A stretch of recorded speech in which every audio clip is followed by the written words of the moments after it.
Hey everyone, welcome back to another week of The Followers. This is episode 28, if I'm correct. And this week we are going to chat with you about some food prep hacks that we use ourselves and that we coach to clients and athletes that we work with. So some simple, practical things to keep in mind when it comes to your food prep, your shopping, your cooking and so forth each week. So let's jump right in. Where would be a good area to start? Maybe our initial point, actually purchasing the food. I suppose this is good a spot to get going on. I suppose for me, if you don't mind me rolling for a little bit, I can see Shane's eyes rolling back. Here he goes.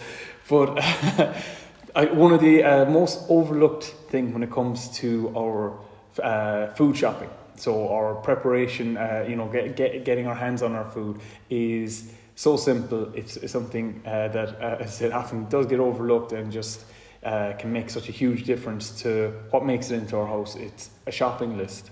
So actually taking a few minutes before you go out to go for your food shopping, whether it's that you shop once a week or maybe twice a week, whatever it is, actually going with a plan in place, having some idea of what you hope to cook, and just kind of maybe using that list to try and give yourself the structure that is going to help you provide, or ensure that you only get the things that are there that you're looking to have as part of your intake for the week. It's just something that I do notice in a lot of clients, that something that's simple. It can be just on your phone, where you get the nice little box to tick next to everything that you pick up. It can be something just as simple as that, often gets overlooked.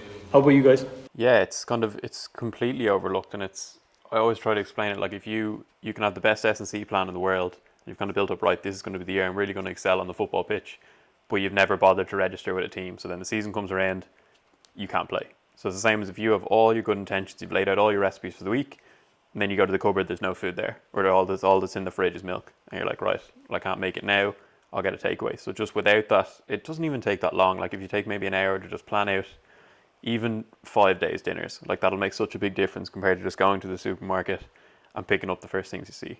It's the other thing I'd say is never go to the supermarket when you're hungry, because it just kind of clouds your judgment, and it's just like, ooh, I'd like to eat that now. And then all you end up is like a trolley full of like snacks that would suit you at that very moment, but aren't going to work around the rest of the week. So just taking that extra time to just plan out and make a list makes the world of difference.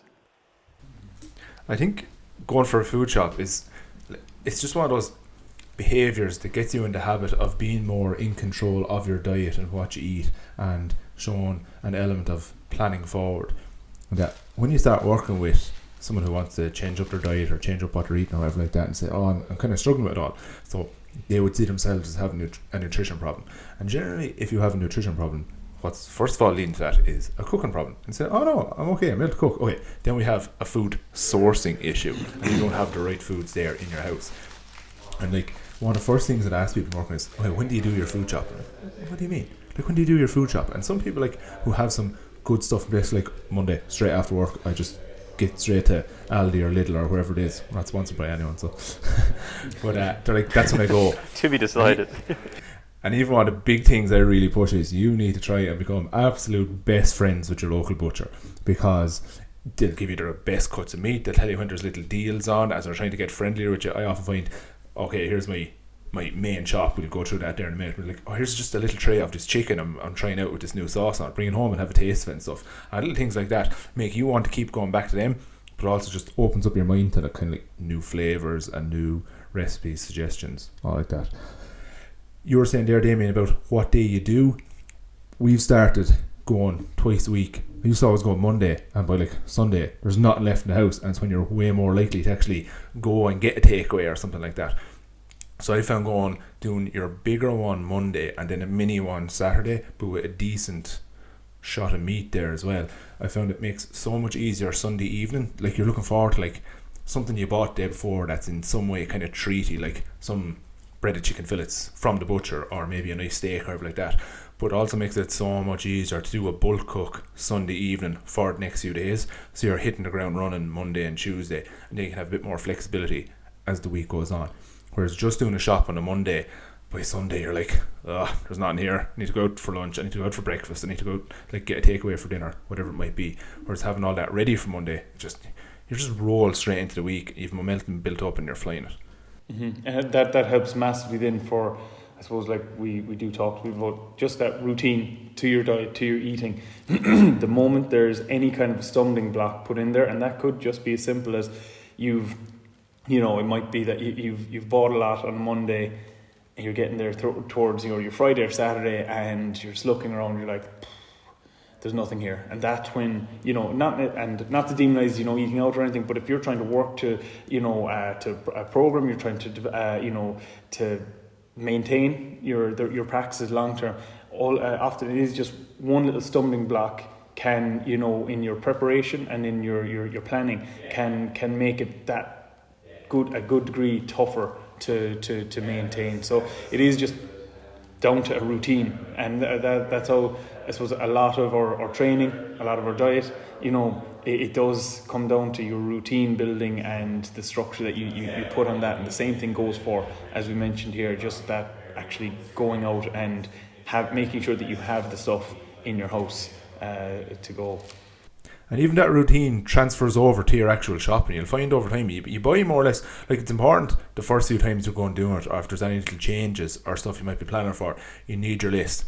I never have a list anymore because I'm buying the same stuff anyway. I could close my eyes and do the food shop because I know where everything is. I'm just picking it up. Just need to open it every now and again to be a little bit more copped on to use by dates, because I'm not great for checking them. And like, just to start it off and be like, what are the stuff we buy into the butchers every week? I'm getting 10 chicken fillets. I'm getting either 4 burgers and a pound of mince and beef burgers and 4 turkey burgers, or 10 chicken fillets, 4 turkey burgers and 2 pounds of mince, depending on whatever plan for that particular week. And that's for 2 of us here. But they're kind of the basis that I get every single week. And then when I go to the supermarket, I try and alternate between some salmon darns, some cod fillets, or some hake fillets. Just throw them around every week, and they're my meat or fish main sources, and all your meals are kind of built around those then. Yeah, and actually, just to for anyone who maybe doesn't consume meat, any vegetarians, or if you're vegan or something like that, look, the same principles still apply. Just because we're talking about meat, poultry, and all this, that the same structures and planning still applies. Picking up your lentils, you're having a good variety of different beans available. Focusing on your tempeh, your tofu, things like these, having a good selection of different nuts, seeds in your home. This is so important, because this is going to make up the bulk of your protein, obviously enough, like we were speaking about there, which is going to result in you feeling full. What are you buying when you go to the butchers or when you go to the supermarket to get your stuff? What are your big meats that you always make sure you have? So mine would be chicken breasts and salmon darns. They're the two that I kind of balance my week around. I find I get the most enjoyment out of maybe meals that I make with chicken. So they're my big go-tos, and I try to have my oily fish in there twice in the week. Sometimes it'll get in there a third time. But they're the big things that I go for. Outside of that, then maybe once every 2 weeks I might make myself a lasagna or a shepherd's pie, which I might lean towards my lean mince as well, which is something that is possibly a good thing to keep in mind too when you are going for your food shops. Especially if you're going to the likes of Lidl and Aldi. I haven't seen it as clearly in maybe the other stores, but Lidl and Aldi, they have like 4% lean mince inside there, which is fantastic, and it's a great option there for adding in a little bit of red meat into your diet. Yeah, my butcher does the 4% mince and makes burgers out of that then as well. And it's like €3 or $2.50 for 4 burgers. It's ideal. Shane, what are your go-to butcher's buys? I kind of be the same. I build it mostly around salmon darns and chicken fillets, and then I also always make sure that I have chorizo on hand as well, just because I feel like a little bit goes an awful long way, and it's such a big flavour, so I always like to have that just because it changes up the flavour profile a bit. So that would be my always on hands, and then I kind of rotate through mince and steak, maybe kind of every fortnight or so I'd have it, but it wouldn't be a general staple. Like, it's always chicken and salmon would be the main protein sources that are always there. I'd nearly have a chicken meal and a beef meal every day, one of each, have one for lunch and one for dinner, or vice versa, kind of rotate between the two of them. Actually not great for fish. You're kind of making me feel bad here now, I don't eat enough of it. Actually, one thing that just to touch on that you mentioned there, Shane, was enjoyment. That you keep in some chorizo there just to, because of the flavour, the taste profile. This is something, I suppose, maybe it's something that I've just been, it's just been my career has brought me into contact with a lot of people who just don't necessarily enjoy what they eat, and it just feels like a chore. Expressing yourself with your meals is something you should take a little bit of pride in.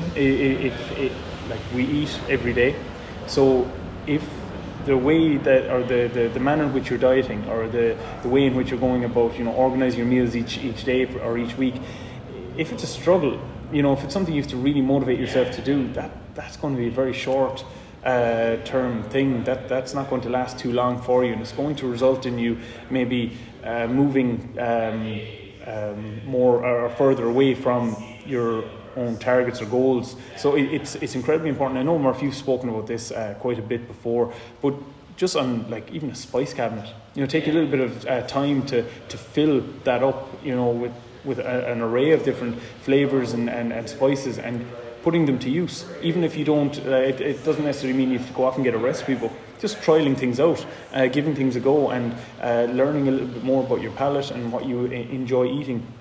But certainly, your meals should be something that you enjoy eating. Even if, say, like, you had chicken for your lunch and dinner for 5 days in a row, each and every one of those meals could be completely different to the previous, and it is worth keeping that in mind, that you have full control over that flavour, and it's something you should put a bit of time and enjoyment into. So again, that kind of comes into your food shopping and that, just thinking about that. Don't just glide on by those big kind of stalls that are there for spices. They're fantastic.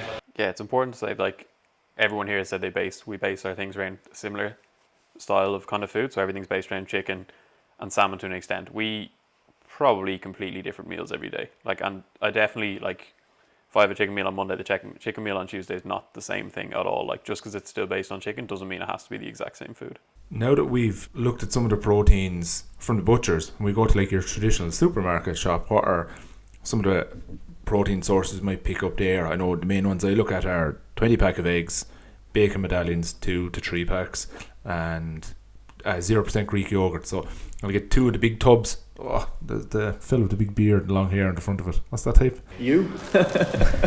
No, Skier. Skier, that lad there. He looks, I think it's from Iceland. So 2 big tubs of that for making porridge, and then I get some of the small flavoured tubs. So vanilla, chocolate, strawberry for, like, a snack. I actually find a really nice snack after dinner. And they're kind of my main protein sources that way. Otherwise, like, if you're on a budget, cans of tuna, they're kind of going to be your main go-tos there. What are you picking up? It's a variety for me anyway. It's eggs would be a staple. They're one of the first things I'll pick up. Tins of tuna, I'll have them in there as well. I might only I do kind of keep them more for a snack than anything else, or maybe the odd lunch in there, but I find them very handy for snacking. Greek yogurt, 0% fat Greek yogurt, is a constant. That would be almost daily in my breakfast. It's the staple there for me.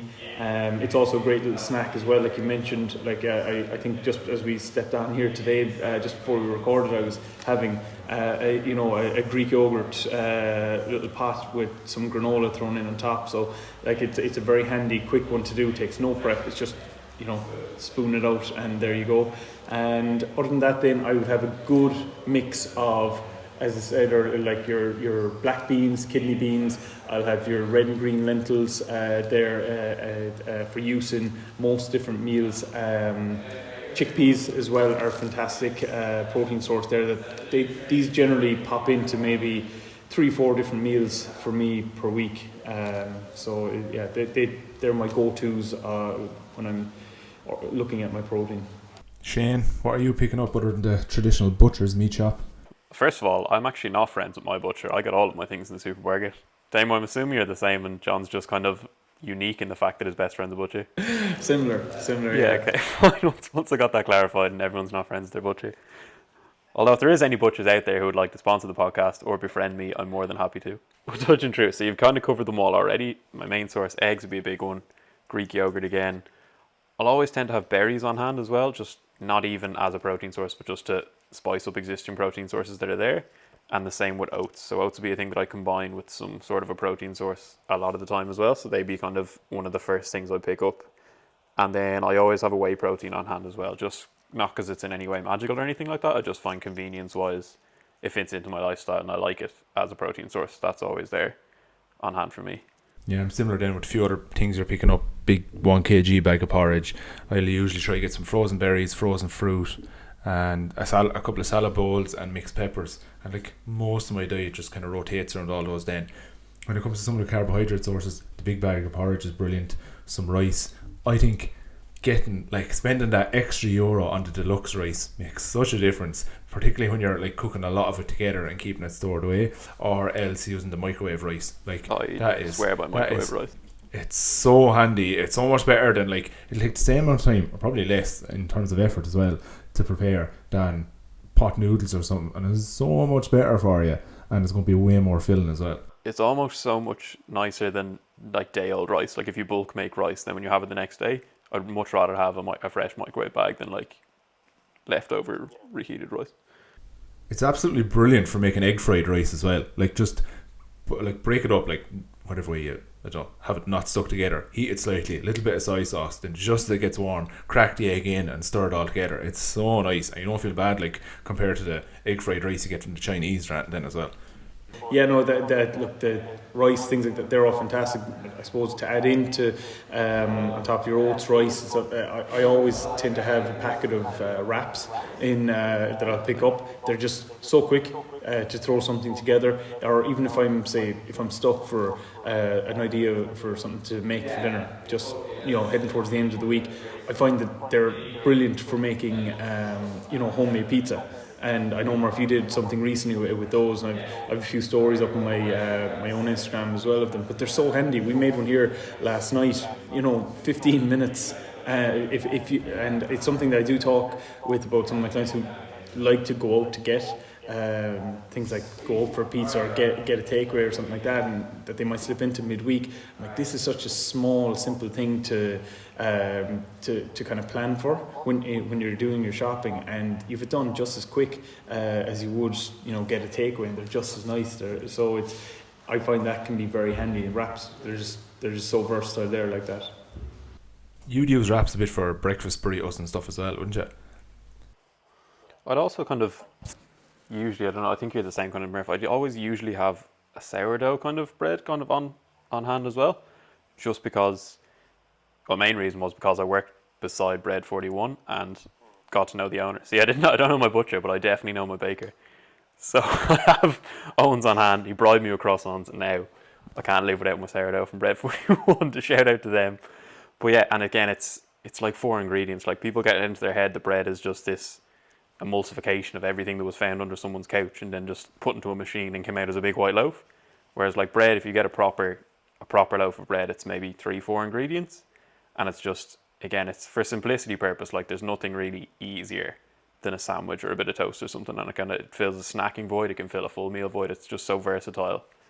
And it's kind of demonized for all the wrong reasons, really. The malted sourdough in Aldi, that's my go-to for breakfast at the minute. So 2 slices of that toasted, 4 bacon medallions, 2 on each, and a poached egg on top of the 2 of them. It's so nice. And it's just so simple. I know I'm having that for breakfast every day. I'm getting about 24 or 28 grams of protein there, and it's still nice and filling, and you're looking forward to it, and it's cooked in 8 minutes, I think. When it comes to doing what I always find handy, particularly doing with the larger shop from the butchers, is to do some elements of bulk cooking. 2 of my main go-tos would be a beef chili, so 2 pounds of mince with loads of hot sauce, chili powder, the sprinkle on chili seasoning, and then that and a can of chopped tomatoes, about 250 grams of rice. Cook all that up together. you'd have the whole thing cooked and spread into 5 lunch boxes, or 4, depending on the size of your appetite, in 20 minutes, no problem at all. And for 5 portions there, you're talking about 450 calories and up near around the 30 gram mark for protein as well. And you have that then over the next few days. You can have it for the next 3, put 2 in the freezer. I've no issue with eating the same thing for lunch and dinner, although I know most sane people will be like, what's wrong with you? But that's one of my main go-tos. The other one I find unbelievably handy is the cook in the bag chicken.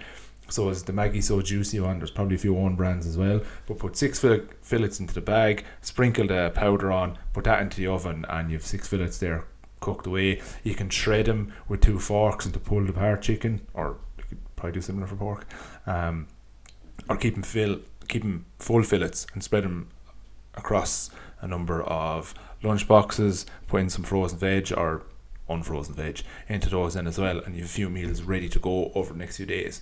I kind of alternate every second Sunday from the beef dish to the chicken dish and back again, just to keep some bit of variety there, and then swap whatever I'm having for dinner that evening. So if I have chicken for the first couple of days a week, I'll have beef for dinner that evening and swap it then the following week. For me there with just kind of bulk cooking, I tend to not really have I wouldn't really have the same thing for lunch and then the same thing for dinner. But it's the other way around. Is whatever I make for dinner there, often I make a large enough portion that it's there for the next day. And like a bit like what you mentioned earlier, Shane, that like even if you're having like chicken 2 days in a row, they're 2 completely different meals. So it could be like I could have like 5-6 meals in a row that are based around chicken, but like that could be 5 or 6 different meals, but it could be 3, where I just make a big enough portion there that it's just left sitting there until the next day, and I'm good to go again, which often for me the middle of the day is the big stickler on time, which is often the case for a lot of people with work and different commitments, that you might have a little bit more wiggle room there to cook and prep in the evening, especially if you do find that you get sick of meals quite quickly, that it's just not something you're able to kind of look at, having the same meal 3-4 times in a row. I think that's one. If you were to take one thing from today, it would be when you're cooking, try and cook for 2 to 3 portions worth of stuff. So if you're there Monday evening and you're chopping chicken and putting it into the wok to have with a stir fry, before you add the veg, chop enough chicken for at least 2 meals and cook it up. Then as the chicken is cooked, take out half and leave it in the lunchbox, and it's there ready to go into a wrap the next day. So it's still a completely different meal than a stir fry. There's a reasonably similar flavour, but you can change it up with whatever sauce you're using. But the level of preparation required for lunch the next day is, gone down by 3/4, and just makes it so much easier to have decent food there that's cooked well, and the extra time added to when you're preparing it is like a minute. We're very kind of focusing on the protein side of things there at the moment. One thing that you've just touched on a second ago, Murph, was whether you've frozen or fresh veg. And often what I will come across is people will buy their fresh veg and avoid frozen because they perceive it to be less nutritious than your fresh. And often what might happen with that then is that you might buy a lot of fresh veg, and then by the time you actually get around to using it, it might be starting to turn a little bit, and you haven't eaten it quick enough. So just to be clear, frozen veg is picked when it's ripe, it's frozen right away, so it's just as nutritious, and it can be very handy there for bulking out your meals and making sure that you're getting along towards your 5 portions or servings of fruit and veg each day. So there's no need to avoid frozen there. It can be fantastic. Just take it home, stock up your freezer with it, and it's there to go, and it can be used in pretty much any meal. So that's the other thing, when you might be looking at whatever meals you like to make, there's always room to add in more veg, and that's something that it really should be kind of kept in mind when, no matter what you're making, there's always room to add in any kind of veg into it. Yeah, if anything, the frozen veg is probably more nutritious, because I suppose from whence second it's picked, it kind of begins to rot or begins to go bad in some degree, whereas at least if it's frozen, that's just stopped, so it's as nutritious as it was at the point of picking. To be fair, there's a nice variety in terms of frozen veg packs or mixtures that you can get. Like, you can go your skinny carrots, sweet corn and peas version, you can go to broccoli and cauliflower version, or you can go to some of the more Asian or Oriental stir fry mixes. So there's nice variety there too, and essentially just tear the bag and pour it into whatever it is you're going cooking with. Yeah, it's probably that's probably a decent little hack there for people to take away from today too. Just when we do know that fruit and veg intake is quite low in a lot of different settings, so it is just something to keep in mind that's not something you need to worry about. Just you go after the frozen if you find that you just don't know what to do with fresh veg, or you don't know how quick you have to eat it or anything like that. There's nothing wrong whatsoever with having a good bit of frozen in there. I have found that peppers don't freeze well, or buying frozen peppers, I don't think they come out near as well. I do prefer the fresh version there and chop them up. Sometimes they're mixed into stir fry mixes and they don't look so good. But like if I want 2 days worth, I'll chop them all up and I'll split it in half in the lunchbox to just throw them with something tomorrow, because they cook so quick anyway, even if your chicken is already cooked, and have the other with dinner there now.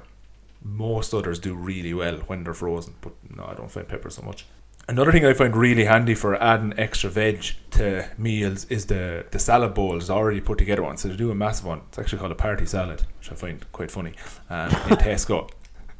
And then you just have your standard salad bowls in Lidl and Aldi. Your less fun salad bowls. They're just not the same kind of party. So what I find really good there to bulk up a meal, particularly on days where you're not particularly active, is I will be having a bowl, so of chicken and rice or beef and spuds or whatever I'm cooking. I will take out a fist of salad, place it in on top of the plate or into the bowl I'm about to eat in, then put the food on top of it, and you're eating kind of through it to get to the salad. It ends up like with a really packed full bowl, but you end up much fuller than you would if it was just the standard chicken and rice or meat and spuds or whatever it is you're having.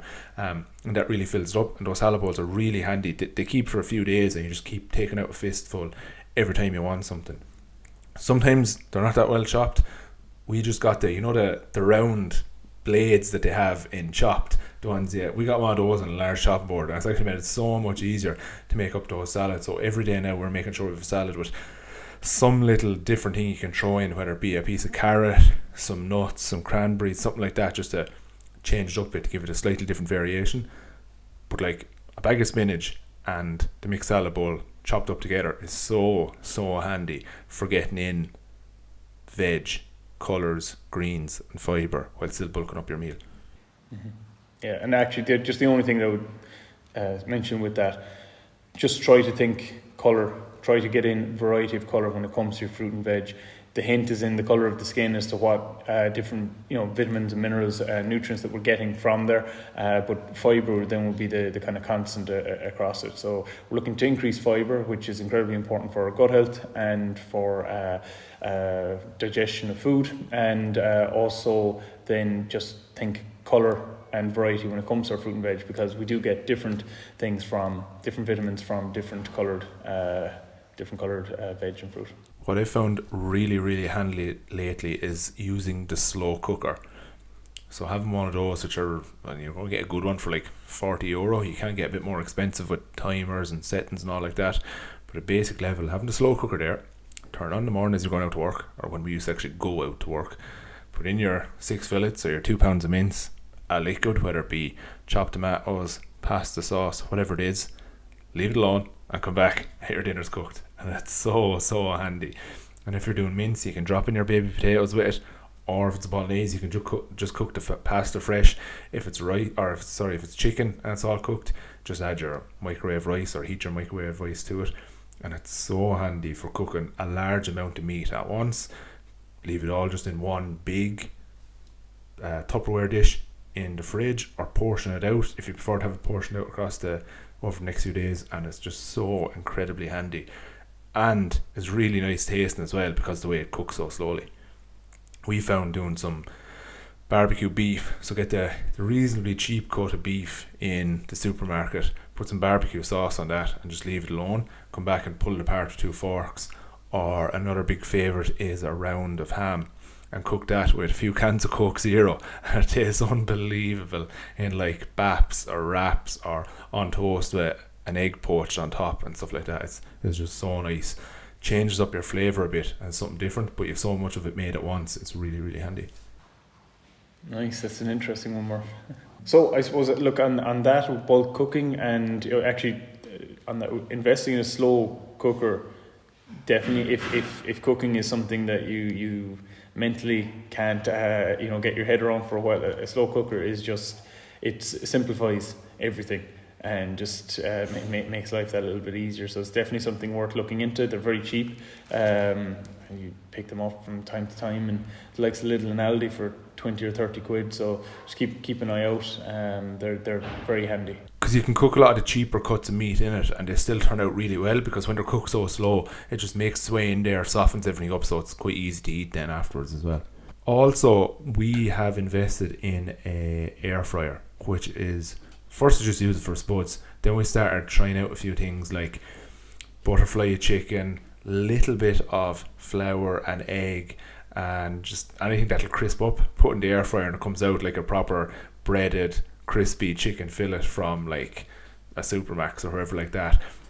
And one we've been using recently is, the pop chips, the crisps, the fake crisps or whatever they are, but break those up, egg your chicken, and then dip it in the broken pop chips and put that into the air fryer, and it's like the barbecue flavour, so it comes out like kind of barbecuey crispy one, and that's really really nice in like a Slimbo or a BAP, like it's straight from takeaway, but obviously so much healthier, way less calories, and so nice, and it cooks stuff really quick as well.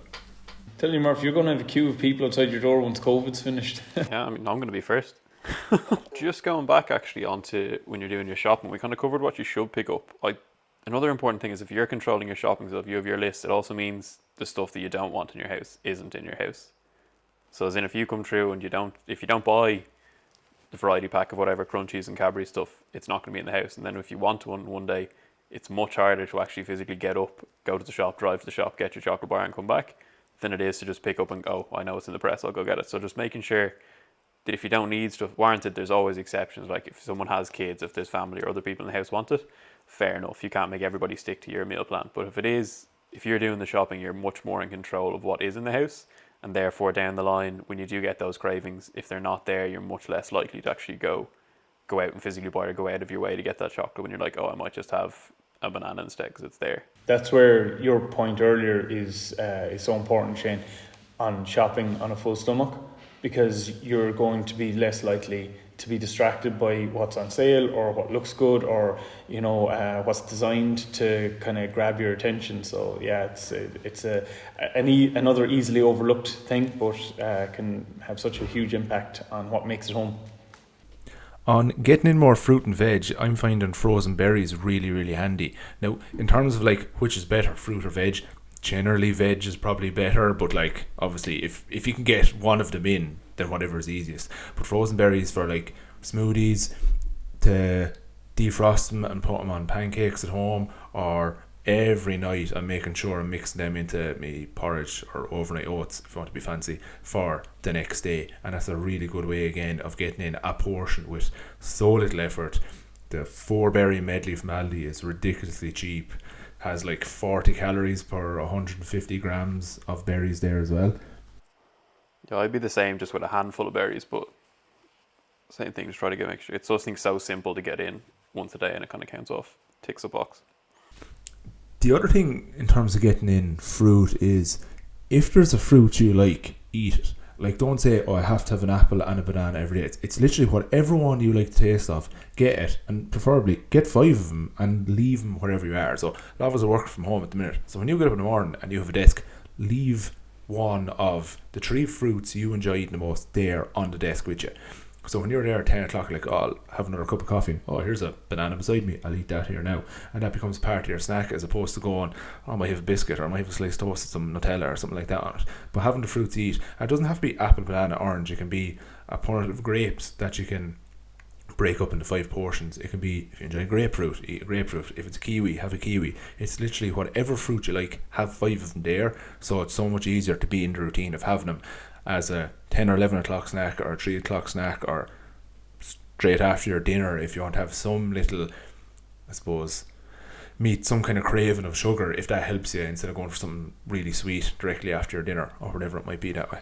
Yeah, no, fruit is, look, I know it's something that, some people are like, fruit to, meet a sweet tooth, but if it is something that, I suppose maybe where I found a little bit of,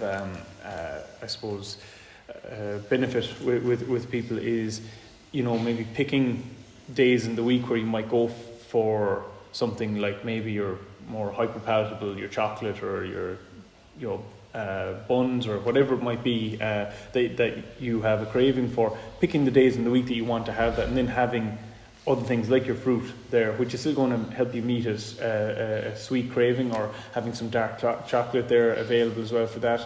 Just if you're just on the topic of kind of, maybe having a snack after a meal, or going for something sweet after your dinner or something like that, I want to kind of be clear that it's not this perfect world where you just eat this perfect diet and you can't, you should never kind of sway off towards things that are tastier or like more hyperpalatable, like our chocolates or sweets or jellies, these kind of things.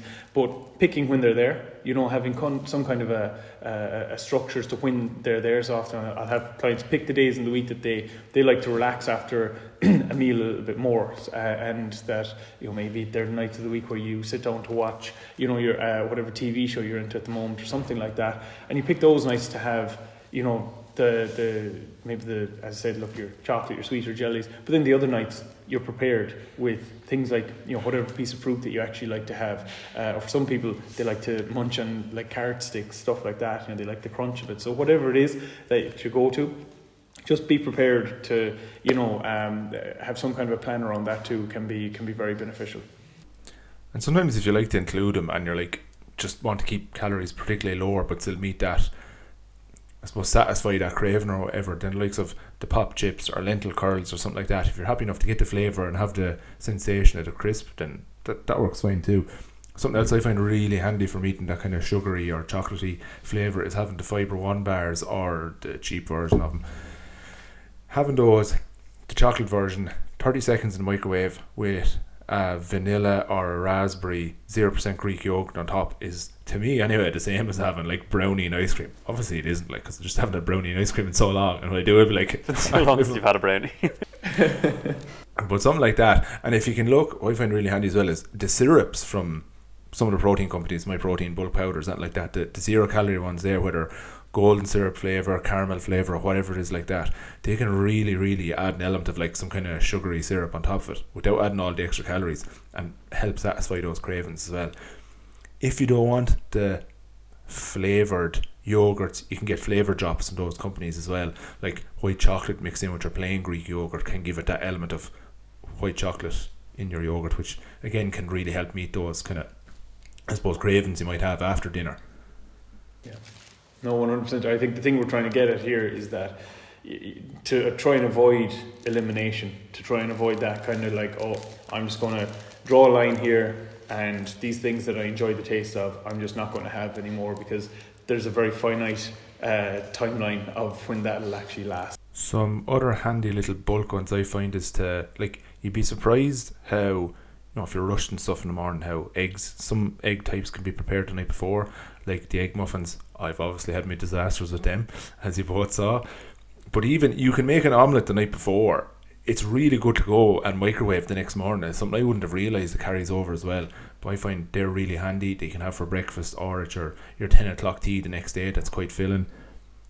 I've mentioned before about boiling eggs. If you're boiling pasta or spuds or whatever for dinner, just drop a couple of eggs in there and they're ready to go the next morning if you're in a big rush. Other ideas for snacks then is the well, I suppose you go with the real version as well, but the cheap version of Nutrigrain bars, just particularly if you're going for a run or going to the gym and you want something really quick, a little sugar hit, something like that can give you like, it's something to chew on, fills you that little bit more and gives you a bit of sugar burst for energy of what you're about to go do as well, and it'll digest really quickly, so you don't have to worry about like repeating on your like that as you're exercising. Yeah, no, that's me kind of that's most of my kind of main go-tos with people. One handy tip as well I find as well for getting in protein is the pre-made packs of prawns. You can get a decent 20 gram serving of protein there. Just heat them up, eat them cold if you want, but heat them up really quickly in a wok, and just throw them on a bit of salad there, have it with a slice of brown bread, whatever like that. That's a really quick way of getting some in. Shane, I see you a few times with your porridge and your whey protein there. It doesn't look like it's overly cooked. What's that about?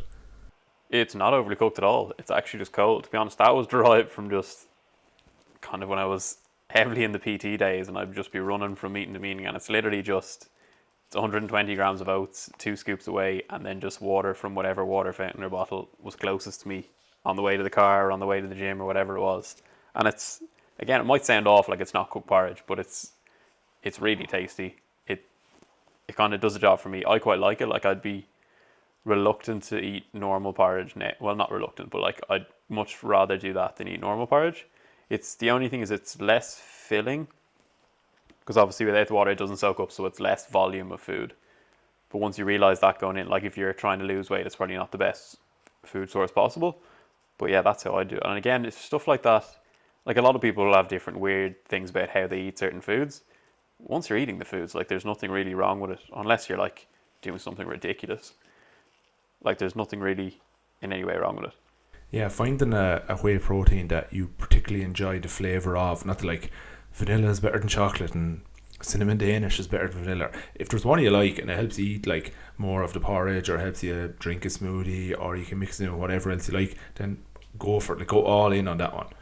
That's, yeah, you hear people talk about kind of like you can get obviously unflavoured whey proteins. But like, obviously you might disagree, but for the most part, they're horrible. And you're talking about maybe 10, 20 calories is going to be the flavouring, if even. Some of them might even be 0 calories. So it's definitely worth finding one, investing one that you like, rather than trying to save 10, 20 calories and trying to like force feed yourself this horrible non-flavoured. Yeah, I found cinnamon Danish a few years ago and I've went all in on it. Like, every couple of months I buy a 5 kg bag and it just keeps it going. That's a mix of me porridge and Greek yogurt and frozen berries and chia seeds every night, and that's just ready the next day, half an hour before I go do exercise. Or even buy 2 or 3 different flavours and then you can rotate through them. If you're afraid I'll get bored of one if I just buy it, and then it'll just be left sitting there. So have a few that you like if you have one that you like with porridge and then one you like just as a shake, have them, because obviously it'll cost you more up front, but they'll last longer because there's 3 of them. So it's, again, things like that are a good way of just like a life hack if you get bored of things quite quick.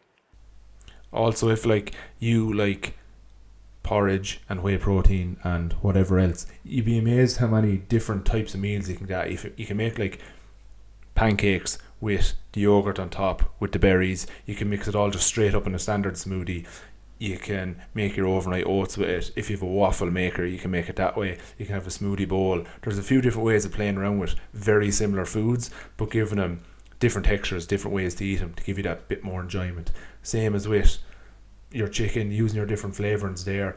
Like, my go-tos are always garlic powder, chili powder and peri peri sauce, and sometimes some Frank's hot sauce then either. They're the main ones.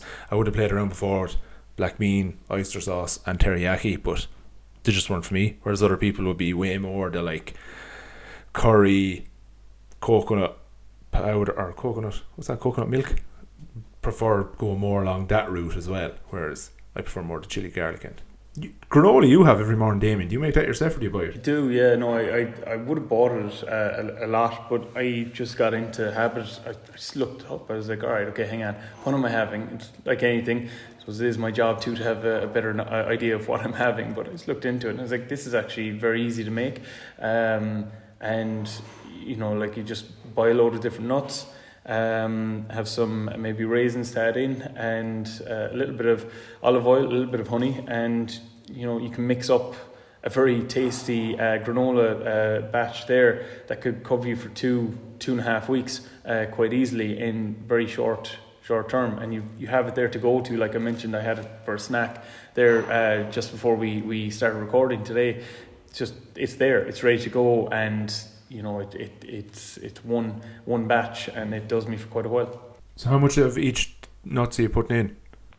Oh, it can depend on sometimes it depends on what's available inside in the shop. If I'm, you know, but I try to get what are the bag sizes? I can't remember what the bag sizes are, but usually I'll mix in a bag of almonds, a bag of cashews, a bag of walnuts, and a bag of pecans in together, crush them up with a little mortar, and then I'll mix in my oats in with that, mix in my heated up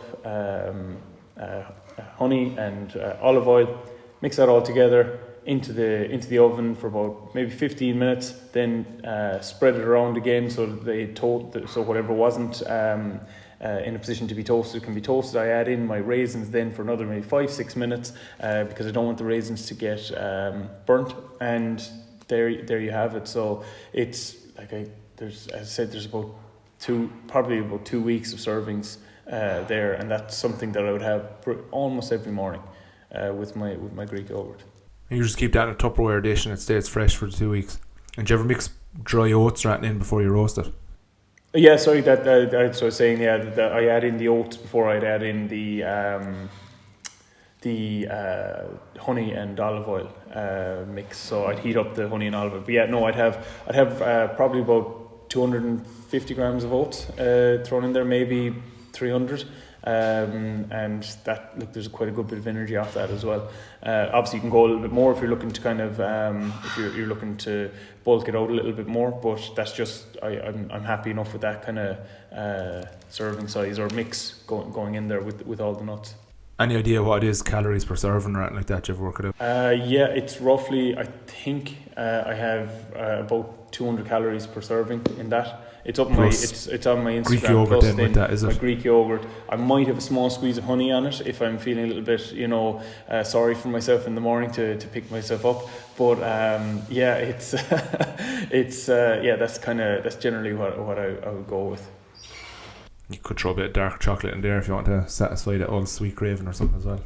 Shane, have you any hidden tips from your getting bigger than everyone days? No, that was just eat as much as physically possible. I wouldn't recommend that to anybody. When you're going from actually the bulking mode into a structured cut part of season, what are kind of some of the big changes you start to make there actually in terms of eating or food prepping even? I'll usually try and have kind of like an in-between kind of like mediation phase as such. So you're going to be going back to in and around maintenance just to almost prepare yourself for the fact that you're going to be going into a cut. So you'd never jump from, say, if you're bulking, so it'd be the end of a bulk, so you might be up towards 4,500-5,000 calories, like you could be up very high, and you're not going to jump from that right down to like 3 to kind of start it. So you're almost babying yourself down before you've even started your cut, just so that the initial shock is going to be so much less. And then again, you'll see the start of that will almost be the start of the prep then, because you'll kind of start to drop a bit of water weight just from not, you won't actually be making any difference to body fat, but you'll see the scales go in the right direction. It'll almost mentally prepare you, I suppose, to go into that kind of weight loss mode. And mainly it'll be just clearing stuff up around structure, you'll be kind of snacking less and kind of figuring out yourself, right, which meals am I keeping in that are going to be my key core meals, because obviously from here everything is going to get much more measured, much more regimented. So you're just kind of basically sourcing out what's going to consist for your meal. So if you're looking at breakfast and say for in Damo's position where you have whatever, say 300 grams of your granola along with yogurt and a whey supplement on whey protein on top of that, you're just going to say, right, well, I'm going to keep the whey. Maybe my yogurt will go from 300 grams to 250, and 300 grams of granola now becomes 200 grams of granola. So again, it's going to be same sort of meal, you're just controlling it more. And again, if you put 300 grams of granola in your hand, Damo, and 200 grams of granola, you're probably, obviously if you go close you'll be able to see it, but it's not going to make a huge difference in the course of the meal, because mainly that's going to be texture and flavour that you're looking for from that granola. So again, it's just taking things like that, so making sure that you're minimising the change in food volume and appearance, but still kind of keeping a similar sort of mindset. Because for me, I'd eat similar all year round. Obviously I'd be more structured during the in season, and I'd measure things out and cut things out, be more strict and regimented, but the food would stay more or less the same. And do you plan a lot of your meals out, just not so much that you need to have them planned, but more so that there's less opportunity or potential to go off course or go for a takeaway or something like that? Yeah, no, I would. I'd plan most things just because I find it easier that way. Obviously you could take an if it fits your macros kind of approach where you just eat and kind of run off MyFitnessPal or kind of tracking as you go. But I find if you do that, then you can be left with kind of weird macros by the time you get to dinner, and you're like, right, well, I have to try and come up with a meal now that has 100 grams of protein, 1 gram of fat, and 35 carbohydrates. And you're like, right, well, what the fuck am I going to make for dinner that has those macros? So I find if it fits your macros, if you make one mistake, or not mistake even, if you make one choice earlier in the day, you're going to have to pay for it later on, where at least if I know, okay, well, I'm having this because I know I'm going to have chicken or rice for dinner, so that's going to be my main meal, so it's only a few hours, so this will suffice me till then. And I just like kind of the comfort of having it planned out. I like having regimented structure to my day. That's initially when this kind of pandemic came in, that was nearly the biggest effect. Not everything else is more right, well, this is messing with my structure. I don't really know how my day is set out anymore. And that was even a big relief. Even now working from home, I'd still plan a lot of my day around those meals, even though like there's nothing that says I have to take lunch at 1 o'clock, except me being stubborn. But like I find life much easier if I can plan it around that 1 o'clock lunch break, and then I'm like, right, well I can plan meetings either side. I know this is still going to be my lunch, so I still plan a lot of my day around those meals, and that will come from kind of that bodybuilding background. It's still handy though to have an understanding of the AIFIM approach, that if of a Saturday you had to go to some event where there's a meal provided, or you are like, oh, I just need a mental break from this, I need to eat such and such, that you can just adjust stuff earlier in the day to allow for that, and then go back to the more regimented approach the next day. Yeah, it's you, and even like people not following a bodybuilding lifestyle can look at that and take things away from it. Like if you know you're going out for dinner, or you're going to a party that's going to be like finger food or stuff like that, then you can almost front load protein earlier in the day, because you know, right, well, their finger food's going to be built on kind of cheaper things, so it's going to be small, probably carb and fat heavy foods that they'll be giving out. So you want to make sure that you hit your protein goals before you go out to this dinner or things like that. So make sure you've got the core non-negotiables in before you go to that meal. And then again, if you go a little bit over calories, that's not the end of the world. But you know you've hit your protein for recovery. They're the kind of little things that kind of you should know about going into it. Yeah, it's something I kind of say to people: if you know you're going out for a meal and you've no control over it, but you know you're in the process of making good progress and you don't want to fall off that, have a chicken fillet before you go, because it makes sure the protein's there and leaves that a little bit fuller, or even a protein shake or something like that.